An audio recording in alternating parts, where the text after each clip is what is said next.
me get this loaded up, and I just want to show you real quick how it works. We actually, instead of trying to do it inside, I'm going to do it outside, because this way I can just go ahead and have it run right off into the gravel, all the water, because here's the runoff. So basically you load it in here, put your plastic piece, whatever you want to call this, on top, and then close it, lock it, push all the way on. Oh, I didn't plug it in yet, but it does work. So once you click the on, it'll start spinning and the water will come out down there. So let me get this loaded up and I will give you a show. Okay, we got everything loaded in. Basically what you want to do is put your heavier items at the bottom and then layer them up. Try not to ball them up and don't leave any gaps, because otherwise the gaps will create air pockets that make it all out of balance, and then it won't ring out as well either. Got it plugged in. We're trying it out outside. Make sure you put the plastic piece in the top. That keeps it from bouncing around, I guess, or something. And then I didn't put a bowl or anything under the drain because we're outside. So I'm gonna go ahead and get this started. So hang on. Okay. This is an on position. And let's see what happens.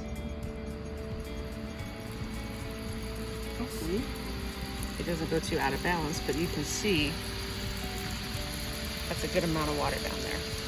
So it's going to actually spin for 5 minutes on its own. It's built there. It has its built-in timer. I'm actually glad I didn't do this inside. That is a lot of water coming out. That's from socks, underwear, and one pair of shorts. And what I did was just kind of hand wring them before I threw them in here. I didn't use my mop wringer this time. So I'm going to let this run for 5 minutes, and then I'll show you what happens when we get out of there.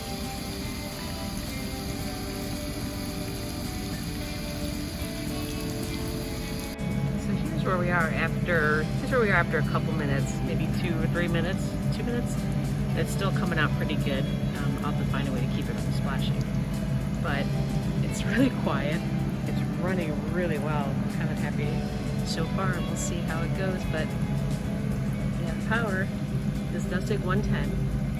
So you definitely want to have it in a grounded GFI. Make sure you have enough power for it. I didn't want to do it inside with the AC running. Like I said, I want to keep it cool in there because it's still pretty hot out here today. But we'll keep going, and I'll show you how it looks at the end.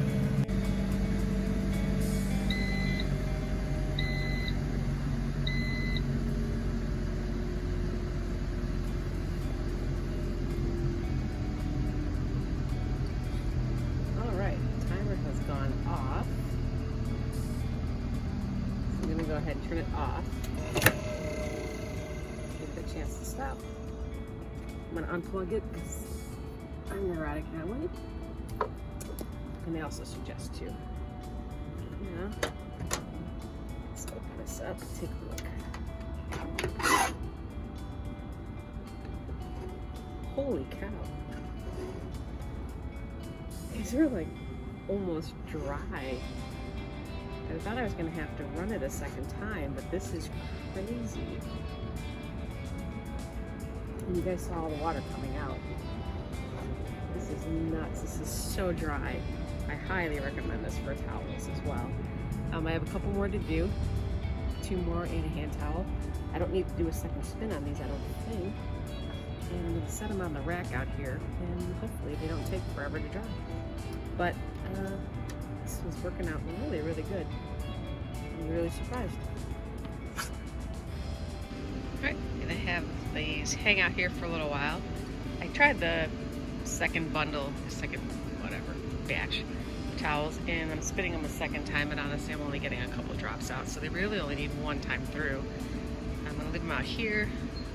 It's a nice hot sunny day. It's supposed to be like 86 at some point, and it's already pretty hot. And those towels are already starting to dry a little bit in the sun, so it shouldn't take too long. I wish I could spread them out over there in the gravel, but as soon as we parked the rig the other day, the rabbits came back, so we have to figure out how to keep the rabbits away. But I would call this quite, like I said earlier, quite the success.